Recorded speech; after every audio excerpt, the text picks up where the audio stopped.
Welcome to the Bethel Church Sermon of the Week. We hope you enjoy this message by Kris Vallotton. For more information about this podcast and other resources, visit ibethel.org.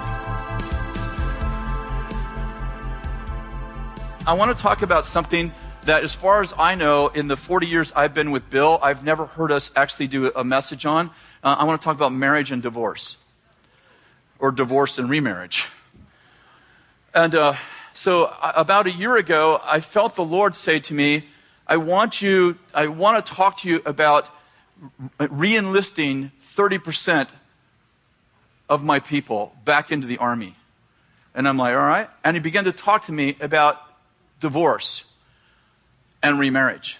And so about a year ago, I just started taking notes, and in my private time, oftentimes the Lord would speak to me, and I'd find a verse about it, or I'd find someone made a statement on it, and I'd make some notes. And then last Sunday night was my turn to share on Sunday night, and I felt like the Lord said, this is the right season. I want you to share this word on divorce and remarriage. And I was a little bit nervous because Bill was sitting on the front row.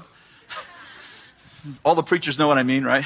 So it's a little bit hard to preach in front of Bill anyway because he's amazing. But then preaching on divorce, I don't know. When I got done with the message, I sat down, and Bill put his arm around me, and he said this. He said, this may be the most important message you've ever shared in our congregation. And it was odd because, I mean, Kathy can tell you, I'm usually hard on myself, like, how'd the message go? She goes, how's the message go? She always says that. How's the message go? And I'm like, oh, it was all right, or it was. But when I got done, I felt like, you know that when you do something and the Lord's like, well done, good and faithful servant feeling? And like, you just know, like, you may have not got it perfect, but you just feel so good about yourself. You're like, Lord, I know why you saved me now. I am so amazing. I'm being funny right now. So I want to talk about this whole issue of divorce and remarriage, and we all, we're in a culture that this is our culture. I mean, I'm not talking about Bethel culture. This is the world we live in. And how many know that when Jesus died on the cross, he died to redeem the world? How many understand that if you don't have a redemptive answer, you don't have the answer? And so, I just began to think through this and the challenge about talking about divorce, and I really felt it. Like Sunday night, I was like, the first 5 minutes were really hard. And I'm like, I remember why, I know now why people don't preach on this. Because in trying to say to divorced people, you're forgiven, it's all good, go on with your life, we don't want to say to the people that are in a hard marriage, you can just divorce and get remarried, and it's all good. I mean, if it's not working out for you, just move on. And I felt it so strong, like, I don't want to say to people that are in a tough marriage, hey, here's an easy way out. God will bless your next marriage. And I'm telling you, like, this is the big deal. I'm convinced that this is why we don't talk much about it. Because in the congregation, there are tough marriages going on. And we want people to walk through those to a place of wholeness, and we believe God can and does fix everything.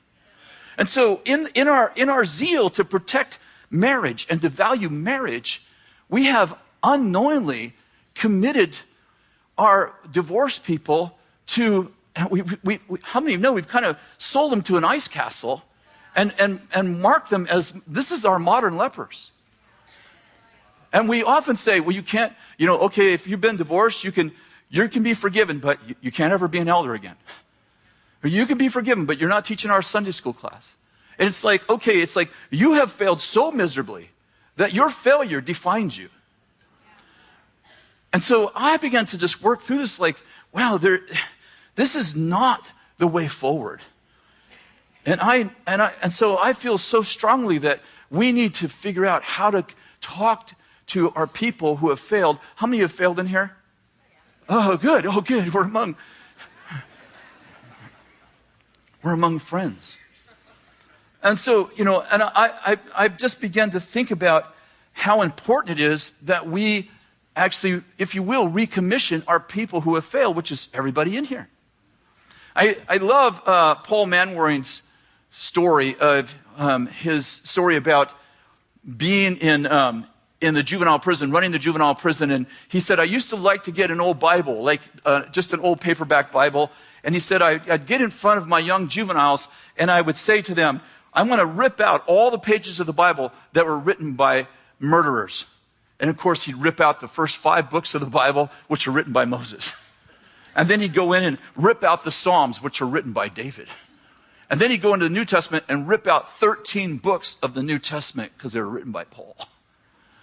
And he would tell obviously he's bringing hope to his juveniles, and he's saying to them, listen, the Bible you read was written by murderers. Some of you are like, I never thought of that.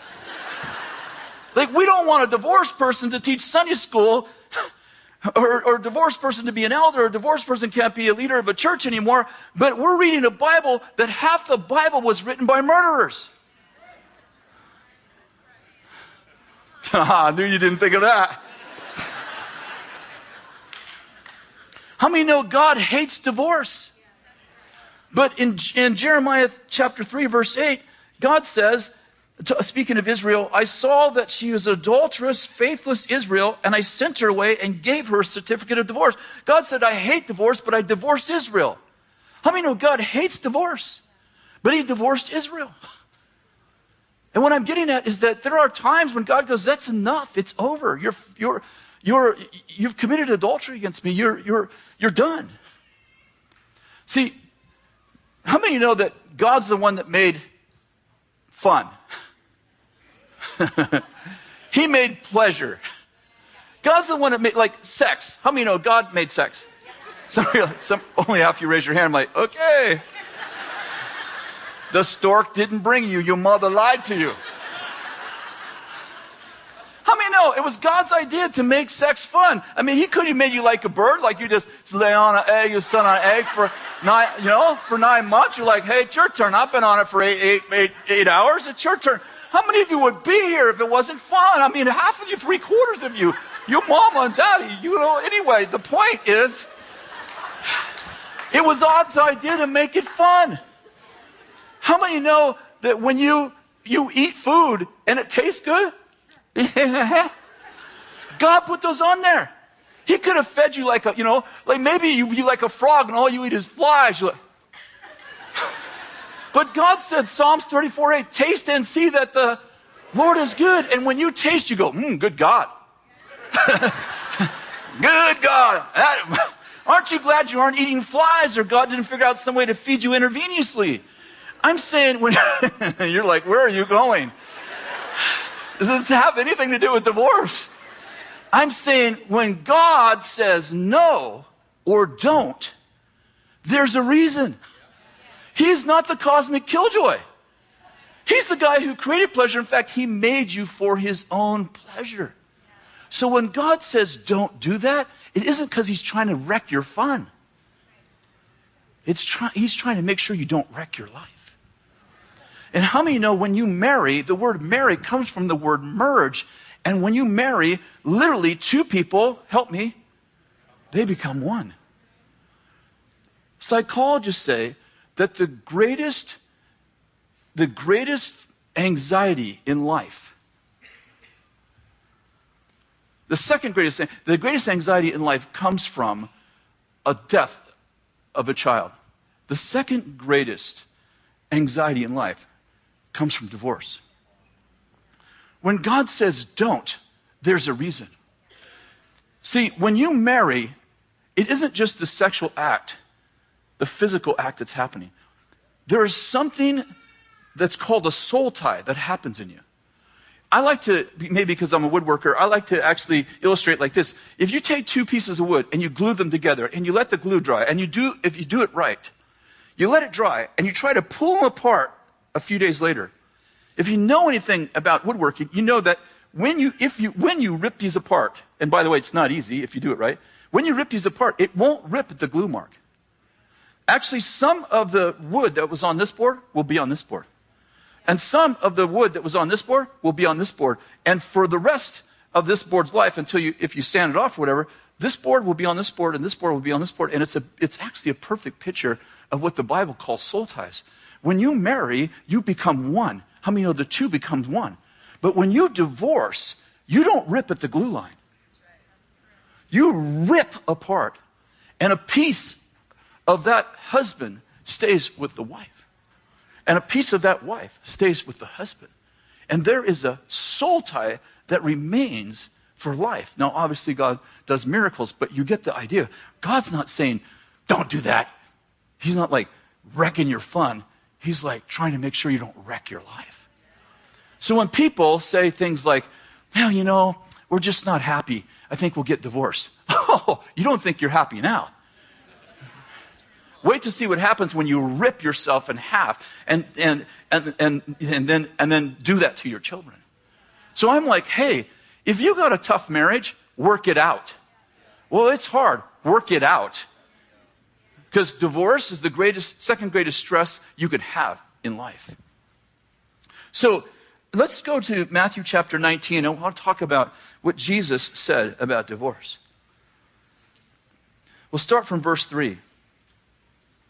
Some Pharisees came to Jesus, testing him and saying, is it lawful for a man to divorce his wife for any cause? And by the way, they called it any cause divorce. Any cause divorce. And I'll reference that in just a minute. And he answered and said to them, have you not read that he created them from the beginning, and he who created them in the beginning made them both male and female? And for this cause a man, and he said to them, for this cause a man shall leave his father and mother and cleave to his wife, and the two shall become one flesh. Consequently, they're no longer two, but one flesh. What therefore God has joined together, let no man separate. And they said to him, why then did Moses command to give a certificate of divorce and send her away? And Jesus said to them, because of your hardness of heart, Moses permitted you to divorce your wives, but from the beginning it was not this way. And I say to you, whoever divorces his wife except for immorality and marries another woman commits adultery. The disciples said to him, if the relationships with a man with his wife is like this, it's better not to marry. But he said to them, not all men can accept this statement, but only those to whom it's been given. For there are eunuchs who were born that way from birth, from their mother's womb. And there are eunuchs who were made eunuchs by men. And there are also eunuchs who were made themselves eunuchs for the sake of the kingdom of God. He who is able to accept this, let him accept it. Okay, this is very interesting for lots of reasons. First of all, let me give you a little context, because how many know context often determines definition? This wasn't just about divorce for the Pharisees. See, you remember in the Old Testament, if you added up all the laws of the Old Testament, you have 217 laws. You got the 10 Commandments and you got all the Levitical laws, 217. But between Malachi and Matthew, there was a religion that began that was called Judaism. You'll notice there are no Pharisees, there's no scribes in the Old Testament. They're only in the New Testament, because Judaism began with Pharisees and scribes. They started the religion called Judaism. And they added another at least 400 laws. Well, let's put it this way. By the time Jesus walked the earth, there were 637 laws. You know, when Jesus was talking to them about adding laws, they had added another 420 laws. But here's the important part for us today. 100 of those laws were against women. The Pharisees hated women. You remember there was a woman caught in adultery? Where was the guy? See, the Pharisees hated women. And the most popular, the most famous Pharisee of the time, his name was Elzar. He's actually a scribe. Elzar said, I'd rather burn the Torah than teach it to a woman. Women were thought of as possessions. A woman could not be a witness in a court case in Israel, because she was thought of as inherently a liar. The way the Pharisees dealt with women, one of the laws in the Pharisaical Judaism is that a Pharisee could not acknowledge a woman.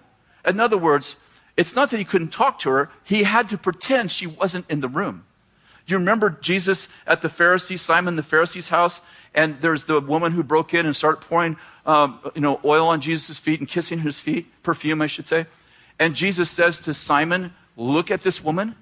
He wasn't saying, I want you to look at this woman. He was saying to him, I want you to acknowledge that there's another person in the room who's a female. Because Pharisees weren't allowed to acknowledge that a woman was present. Now, in other words, they so hated women, they pretended they weren't even in the room. It was illegal to teach a woman the Torah. So when Jesus starts honoring women, And Peter says, wait a second. You mean we have to stay with our wives forever? Well, we shouldn't even marry then. I love Jesus' answer. Well, if you want to be a eunuch.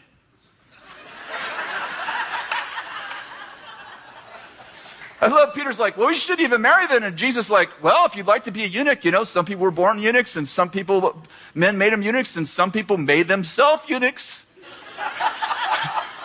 I'm sure Peter looks at John and is like, I think marriage is good. Let's just work on our marriage. And Jesus just tells Peter and the boys, if you want to have sex, you have to get married or you become a eunuch. But did you notice Peter's response? Peter said, oh, I didn't know this was forever. Because how many know polygamy was legal? And men would marry several wives, and if they didn't like one of the wives, they just threw them away. Just threw them away. And the Pharisees had created this value for women. It's like, if you don't like your wife, just throw her away and get another one. It was called any cause divorce. And the Pharisees weren't just saying, hey, you said we have to stay married. They were talking to Jesus about marriage because Jesus wasn't just talking about divorce. Jesus was talking about the value for women. And he was saying, those women that you marry, your wives, they are fellow heirs of the same grace. And